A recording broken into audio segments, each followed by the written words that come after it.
ماشاءاللہ قاری ظریف صاحب نے بڑے کام کی باتیں بتائی ہیں، آپ پوری باتیں سنیں اور بغور سماعت فرمائیں۔ دوستو ادھر ادھر بھی ہمارا وقت لگتا ہے، ہمیں چاہیے کہ اچھی باتوں کے سننے کے اندر، دین کی باتوں کے سننے کے اندر اپنا وقت لگائیں اور مکمل سنیں۔ الحمدللہ وحدہ والصلاة والسلام علی من لا نبی بعدہ اما بعد۔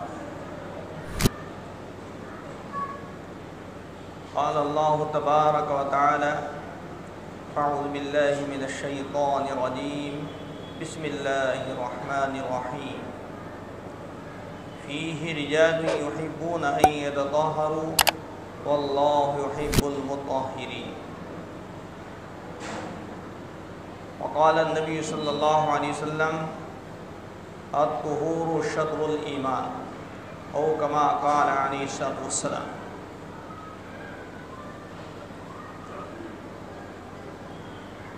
محترم حاضرین اور معزز سامعین کرام، اللہ تبارک و تعالی نے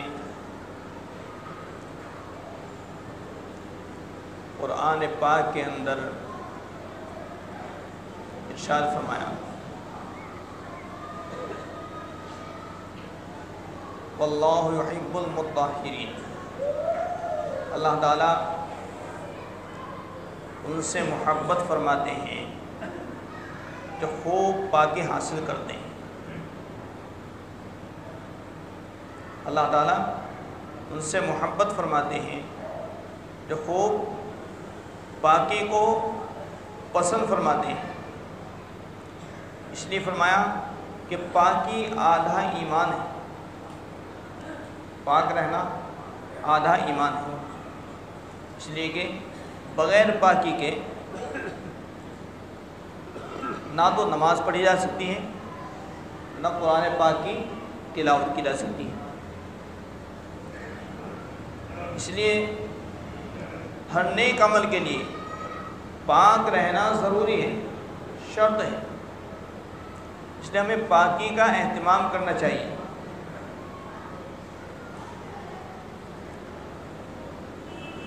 اسی طریقے سے جیسے استنجا آدمی کرتا ہے تو قضاء حاجت کرنے کے بعد استنجا کرنا ضروری ہے۔ پیشاب کرنے کے بعد اعلیٰ درجہ تو یہ ہے کہ پہلے استنجے کو ڈھیلوں سے سکھایا جائے، اس کے بعد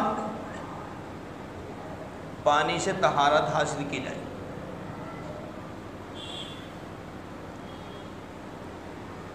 قرآن پاک کی آیت جو میں نے تلاوت کی فیہ رجال یحبون ان یتطہروا واللہ یحب المطہرین، کہ قبا میں کچھ لوگ ایسے ہیں جو پاکی کو پسند فرماتے ہیں اور اللہ تعالیٰ خوب پاکی حاصل کرنے والوں کو پسند فرماتے ہیں، محبت فرماتے ہیں۔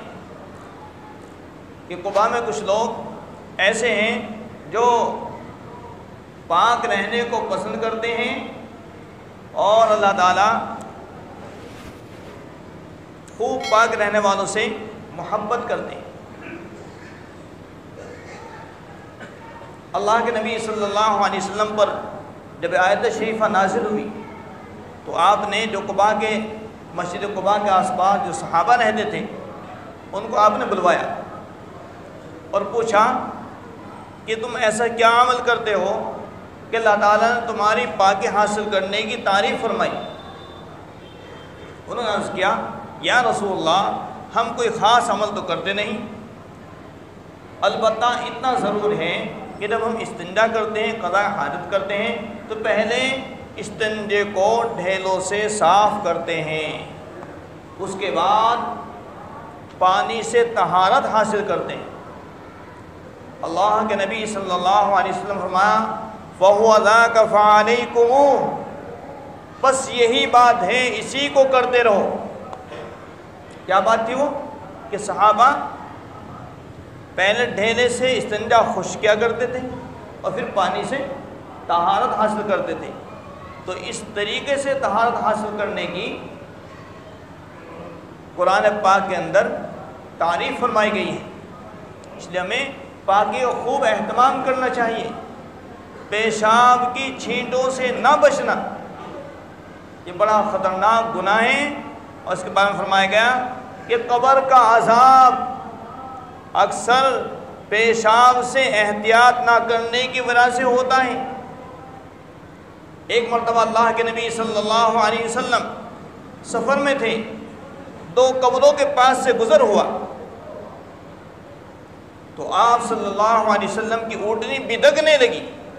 اس نے عرض کیا کہ رسول اللہ صلی اللہ علیہ وسلم کی اونٹنی کو کیا ہوا، کیوں بدکنے لگی؟ آپ صلی اللہ علیہ وسلم فرمایا کہ ان دونوں قبر والوں کو عذاب قبر ہو رہا ہے، ان دونوں قبر والوں کو عذاب قبر ہو رہا ہے، اور کسی بڑے جرم کی وجہ سے نہیں، بہت بڑی خطا کی وجہ سے نہیں، بلکہ ایک تو پیشاب سے احتیاط نہیں کرتا تھا، اور دوسرا لوگوں کی غیبت کیا کرتا تھا۔ ایک تو پیشاب کی چھینٹوں سے احتیاط نہیں کرتا تھا۔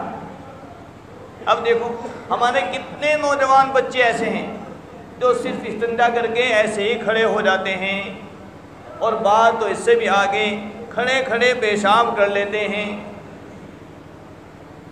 بعض بچے تو ہمارے نوجوان بچے کھڑے کھڑے پیشاب کر لیتے ہیں۔ یہ ذمہ داری ماں باپ کی، ذمہ داروں کی ہے، اپنے بچوں کو دیندار بنانا، ان کو دینی آداب سکھانا، یہ بڑوں کی ذمہ داری ہے۔ اگر ہم اس میں لاپرواہی کریں گے تو ہماری پکڑ ہوگی، پوچھ ہوگی۔ فرمایا کلکم راع وکلکم مسئول عن رعیتہ، کہ تم میں ہر شخص ذمہ دار ہے، ہر شخص نگہبان ہے، ہر شخص ذمہ دار ہے، اس کی ذمہ داری کے مطابق قیامت کے دن اس سے پوچھ ہوگی کہ اپنے اولاد کو دین سکھایا کہ نہیں سکھایا۔ یہ چیز ہے، دین سکھائیں گے تو اولاد تمام اسلامی آداب بھی اختیار کرے گی، اپنے ماں باپ کا ادب احترام بھی کرے گی، ان کی ناراضگی سے ڈرے گی۔ اور اگر خدا نخواستہ دیندار نہ بنا کر کے خالص دنیا دار بنا دیا، تو عام طور سے کیا ہوتا ہے، جن بچوں کے نوجوانوں کی زندگی میں دین نہیں ہوتا اور وہ دنیا کے اعتبار سے کچھ بڑے ہو جاتے ہیں، کچھ مالدار آ جاتی ہیں، تو ان کے گھر والے، ان کے ماں باپ ان سے ڈرتے ہیں، کہنے لیں ہمارا لڑکا کسی بات سے ناراض نہ ہو جائے۔ اور اگر دیندار بنا دیا تو پھر اولاد ڈرتی ہے، جوان ڈرتا ہے کہ باپ کہیں میری بات سے ناراض نہ ہو جائے۔ یہ چیز ہے، یہ دینداری کی برکت ہے۔ اس لیے اپنے اولاد کو ہم دیندار بناویں، دینداری سکھاویں، ادب سکھاویں، اسلامی ادب سکھاویں۔ تو اس لیے ہمیں چاہیے کہ استنجے کا اہتمام کریں، اور پاکی حاصل کرنا، پاک رہنے والوں کو اللہ تعالیٰ پسند فرماتے ہیں۔ تو ایک کو عذاب کس وجہ سے ہو رہا تھا، اس پیشاب سے احتیاط نہ کرنے کی وجہ سے، اور دوسرے کو جو عذاب ہو رہا تھا وہ غیبت کرنے کی وجہ سے، کہ لوگوں کی پیٹھ پیچھے برائی بیان کرنا۔ فرمایا وَلَا يَغْتَبْ بَعْضُكُمْ بَعْضًا، کہ ایک دوسرے کی غیبت نہ کرو۔ أَيُحِبُّ أَحَدُكُمْ أَن يَأْكُلَ لَحْمَ أَخِيهِ مَيْتًا فَكَرِهْتُمُوهُ، کیا تم میں کوئی یہ پسند کرتا ہے کہ اپنے مردار بھائی کا گوشت کھائے؟ فرمایا اس کو تو تم سب ناپسند فرماتے ہو۔ جیسے آدمی اپنے مردار بھائی کا گوشت کھانا ناپسند کرتا ہے، کراہیت کرتا ہے، اسی طرح آدمی کو ایک دوسرے مسلمان کی، ایک دوسرے بھائی کی پیٹھ پیچھے برائی بیان نہیں کرنی چاہیے۔ اس سے نیکیاں ضائع ہو جاتی ہیں، اس کو مردار گوشت کی طرح فرمایا گیا ہے۔ اللہ تعالیٰ ہم سب کو اعمال صالح کی توفیق عطا فرمائیں، اللہ تعالیٰ دین پر استقامت نصیب فرمائیں۔ وآخر دعوانا الحمدللہ رب العالمین، سنت اللہ۔ چینل کو سبسکرائب کریں اور دوسروں تک پہنچائیں تاکہ لوگ فائدہ حاصل کر سکیں۔